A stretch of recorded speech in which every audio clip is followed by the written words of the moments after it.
Mga kahuan, handa na ba kayong marinig ang pinakahihintay nating balita tungkol sa bagyo ngayong araw na to? Tara, panoorin na natin!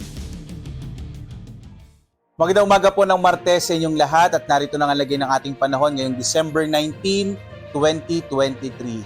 Sa ating latest satellite images, narito pa rin ho itong low pressure area. Ito ho yung bagyong Kabayan na naging isang low pressure area na lamang kahapon bandang 2:30 ng hapon. Huli nating namataan itong low pressure area nito sa layong 290 kilometers kanluran, timog kanluran ng Zamboanga City, dyan sa may bahagi nga ng Mindanao. At base sa ating pinakahuling mga datos, medyo maliit na ho yung tsansa na lumakas pa ulit ito at maging isang ganap na bagyo at bumalik maging isang kabayan ho ulit.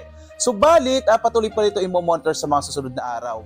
At base rin ho sa ating mga latest na datos, posible ho na ang pagkilos itong low pressure area nito ay dito naman sa may bahagi ho ng Palawan, particular na sa may southern part ng Palawan. Samantala, ang patuloy pong pag-iral ng northeast monsoon o yung hanging amihan ay magdadala pa rin ng mga mahihinang pag-ulan, particular na sa bahagi ng Cagayan Valley at Cordillera, habang ang shear line ho, ito yung boundary ng malamig na hanging amihan at ng easterlies ay yung hangin nagmumula sa karagatang Pasipiko.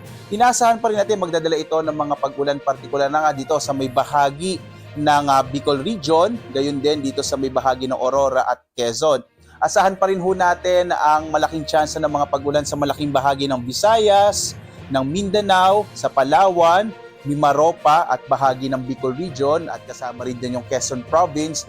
Dulot nga ho yan ng pag-iral pa rin nitong shear line ho, no? At gayon din itong dala pa rin na kaulapan ng low pressure area and formerly ito ho yung bagyong Kabayan.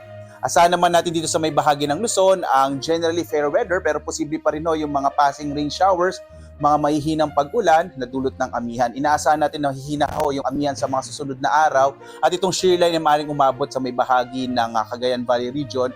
Kaya posible ho sa mga susunod na araw yung Cagayan Valley maaaring makaranas ng mga pag-ulan dulot naman ng shear line.